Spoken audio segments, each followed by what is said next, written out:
Brian Tuohy and Stefan Stanford of All News Pipeline, and today we have the opportunity to speak to Mr. Brian Tuohy.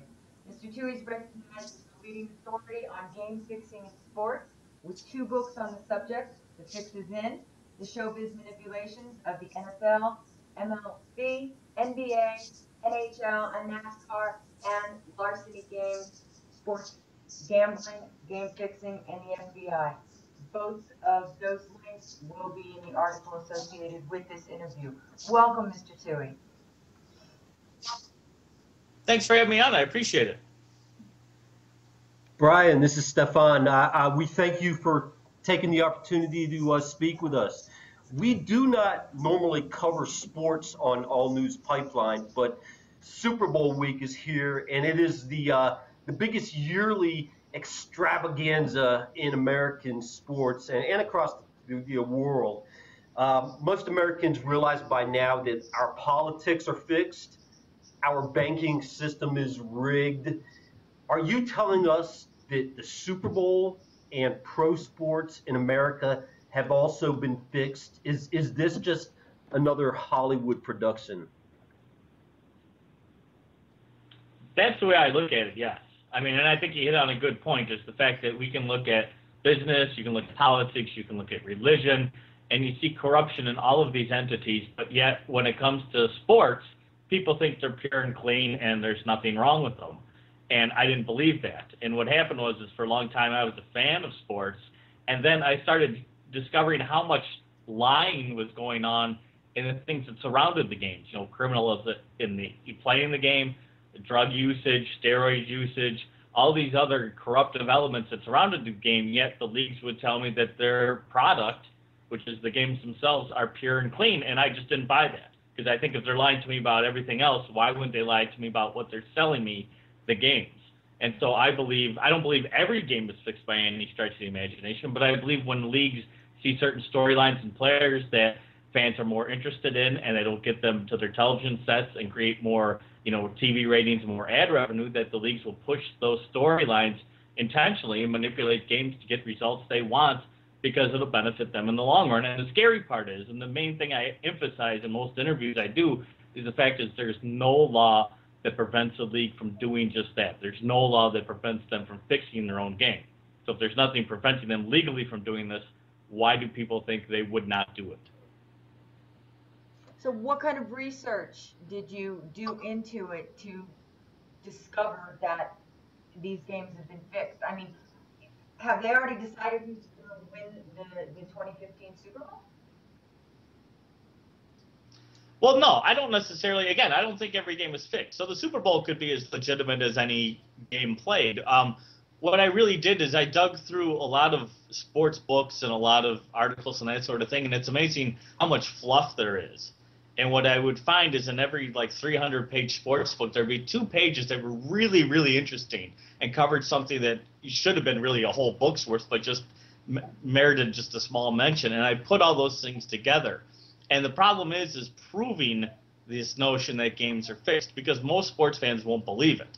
But what I did is, for my second book, Larceny Games, is I went through the Freedom of Information Act to the FBI and got all of their files, all 400 some odd files, about their investigations into game fixing from the organized crime and gambling element. And they had files on everything: college football, college basketball, the NFL, the NBA, Major League Baseball, boxing, horse racing, pretty much every sport in America. And you see corruption throughout. And a lot of these stories never made, the press, because even the FBI cannot prove this was going on. So if the FBI can't prove it, now they had very good, sources and, research into these games that were probably fixed, but they couldn't prove it without someone confessing to it, because let's face it, every player can have a bad game. Every referee can screw up a call, but perhaps these things are done for other purposes. And the FBI couldn't prove it, so I have a hard time proving it. But I think the bulk of the evidence that I tried to present in both my books should make fans sit up and take notice that nothing is exactly as it seems when it comes to these sports leagues. And we agree. I used to be a huge sports fan. I got hyped up to watch the Super Bowl like everybody else, and now I'm quite disgusted by it. what do you think of this Brady deflategate? Is it just a distraction to something else? Well, yeah, I mean, I think it could very well be a true story. I mean, it could very well be that they did doctor the balls, manipulate the balls in some way because it's more beneficial for Tom Brady and how he played. And I mean, that's, you see that in baseball where they scuff balls and try to throw spitballs and that sort of thing because they think it gives them a competitive edge. But I think in the overall consensus when it comes to the NFL, I mean, this is small potatoes. It's a ruse. It's a way to get people talking and interested about the game because let's face it, this story somehow has become national news for no good reason, but it has become that way because the Super Bowl is the most watched sporting event, the most watched televised event in our nation's history. I mean, it's more watched than the moon landing was, for crying out loud. I mean, that's how many people tune in to watch the Super Bowl. It's become a national holiday. But I think it's distracting from all the major problems that the NFL has in terms of concussions, drug usage, again, criminality in the sport, gambling that surrounds the sport. All these other subjects have been pushed aside, and everybody's concerned about, the PSI of a football. To me, it's just meaningless, but it's great for the NFL because, as a lot of people say, there is no bad publicity, and it's got people talking about the game. Okay, you mentioned that you went through the FBI files from the Freedom of Information Act that you received and that you discovered a lot of corruption. What's one of the biggest things that you found in that to lead you further into your research? Well, I think this frightening was the fact that in some of these files, especially related to the National Football League, the FBI made mention of NFL security. Now, every sports league has their own what they call security division, and that's staffed with former members of the FBI, CIA, Secret Service, DEA, local law enforcement. And in these FBI files, they would actually mention the job NFL security was doing and how NFL security, which again was staffed with former FBI agents, would go to the FBI and basically tell the FBI, stop investigating what is actually a federal crime in fixing a game from a bribery aspect. And the FBI complied. They would stop. They stepped aside and just kind of left it up to the leagues to do their own investigation of themselves. And that's continued on to this day, where the leagues are these, what would you call it, an entity unto themselves and almost above the law because they're able to investigate themselves, put out findings that the sports media, which funds these leagues, will accept, and yet no real investigation has occurred within the corruption in these sports. So they're allowed to get away almost with murder, and no one cares because they say, well, the NFL is taking care of it. And that's something that's been going on for decades, literally back into the 1960s this has occurred, and the sports media, of all things, has allowed it. So basically, the NFL is in charge of investigating themselves, and there's no profit in telling the truth. Yeah, I mean, the NFL, even with this Deflategate thing, I mean, they're investigating it themselves. I mean, the sports media, in a way, broke the story, but it doesn't seem like anybody's doing investigating on it. And when it comes to, concussions and steroids and this sort of thing, I mean, again, I've read numerous books on professional sports from all different decades, and you read books from the 1960s about the NFL, books like, North Dallas 40 and A League of Their Own, which was written by NFL players. And those books are as relevant today as they were in the 1960s because the league has not changed. It hasn't changed in concussions. It hasn't changed in drug usage, criminals, any of this stuff. It has not changed despite the fact that they're so good at PR. It makes it look like they're a modern league, that they're on top of everything, that they're concerned about, criminality. They're concerned about players abusing their spouses or abusing their children and that sort of thing. But the reality is they're not. They're there to make money. They're multi-billion-dollar industries, big businesses, and what they care about is making money. That sounds an awful lot to me like what we see everywhere right now going on with the government, with big corporations. All their job is to make money. When they do something wrong, they investigate themselves. And of course, we're not going to get any truth out of that. Well, no, and like I say, what bothers me about it is the fact that there is supposed to be a watchdog element that is the sports media. But the fact of the matter is, like for the NFL, they make a little over $10 billion a season. But over $6 billion of that comes from the likes of ESPN, NBC Sports, CBS Sports, Fox Sports, DirecTV. These entities, are they really going to investigate the league and destroy the league by investigating it and all this corruption that goes on with it when they're giving the league $1 billion apiece? I mean, I don't think that's going to happen. It's just too much of a conflict of interest. So instead, these two entities are working together, and they're putting forward such a good PR front that a lot of people buy into it and believe everything that is said, despite the fact that there's really no investigative reporting that's done in the sports world anymore. I mean, it's so minute, and when it does come out, it gets ignored. It's a story for a day, and then it disappears. Yet, people get all worked up about the PSI of a football for some reason when there's bigger fish to fry in these leagues and sports. We recently received an email at All News Pipeline from a reader who was very concerned about a possible false flag type event happening at the Super Bowl. All eyes of the entire world would be on the Super Bowl, on the game. She's very concerned. She lives in the Phoenix area and said she wanted us to bring this up to our readers, and I thought this would be an appropriate place to do so, considering your own background with underground bunkers and the preparation for martial law. Would such an event, in your opinion, some type of a radical attack upon the Super Bowl, enable the government to bring in their desires of such a plan?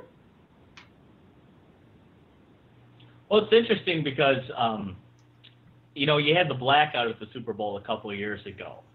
And when I researched my other book, Disaster Government, which is about what you talked about, it's amazing how much the government did have plans and has scenarios based upon some sort of terrorist event at a major sporting event. I mean, they've done a lot of research and a lot of, whatever you want to call it, planning to respond to such a thing. And then when that blackout happened at the Super Bowl, which supposedly nobody knew how it happened or what happened at that time, I was shocked at the fact that no one seemed to panic. No one seemed to freak out and wonder, is this part of something bigger? And it made me wonder if that blackout itself was kind of a staged event because of that lack of reaction on all fronts. I mean, on the media fronts, on the players' front, coaches' fronts, even the audiences, nobody seemed to react. So I think, it's a thing that the government has thought about and it's planned about, but I don't know if that's something they would necessarily attack. I don't know if they'd really go after the Super Bowl, but the fact is, if you were going to attack something, that would be the perfect target, and the response to such an attack would be unbelievable. I mean, it would be unbelievable what could happen from that and where it might lead. So hopefully it doesn't happen, but, there's always that slim possibility that something shady would occur.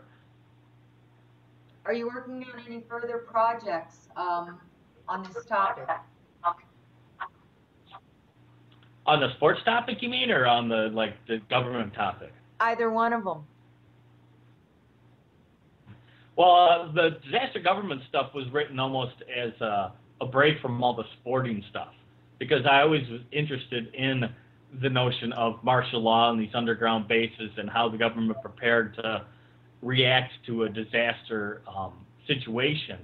And it was funny because I almost started writing that book because it was a conspiracy theory of sorts.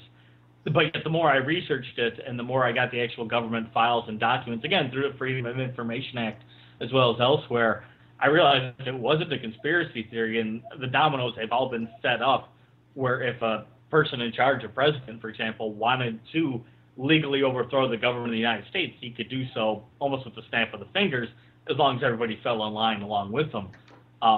So that was kind of like a side project. So I still continue to do the sports writing, and I am working on another sports book related to the NFL and to the gambling on the NFL, because one of the things the NFL doesn't want you supposedly to do is gamble on the games, yet they know for a fact that people who gamble and bet on sports are more apt to watch sports and be better fans actually than those who do not. So I'm kind of going after the NFL again for the contradictions that they propose. Any idea when, is that's going to be another book? Yeah, that's gonna be another book that I'm writing right at the moment, actually, and hopefully I'm probably gonna self-publish it and have it out this summer. I'm guessing, if I don't, fall too far behind in what I'm doing, and it's likely it's gonna be called "A Season in the Abyss," because that's really what this past NFL season was. It was unbelievable the depths that the league sunk to cover up some of these things that occurred. Yeah, we will definitely have to agree with that. Again, I haven't followed football. I haven't watched football in a few years, but as a former Baltimore Raven fan, I certainly understand. I've been seeing everything that's going on. It's been an absolute shame. We thank you so much for taking the opportunity to talk to us. Any predictions on the big game?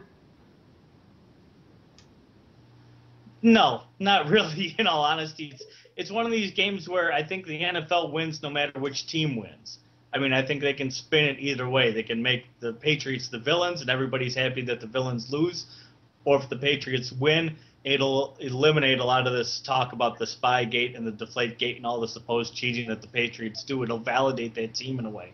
So I think either way, the NFL can benefit from what happens. And let's face it, the NFL knows how to spin it because they've done so much PR over the years. They can spin anything and make it look good to the fans, and the fans are so almost addicted to these sports that they'll believe it because they can't do without it. That's a good ending quote there. Thank you very much for joining us. We'll have this interview out sometime soon. We'll go ahead and email you a link to it. Hey, Brian, thank you very much. Take care. All right, sounds great. Thanks, Kevin. Okay, bye-bye. You have a good one. You too.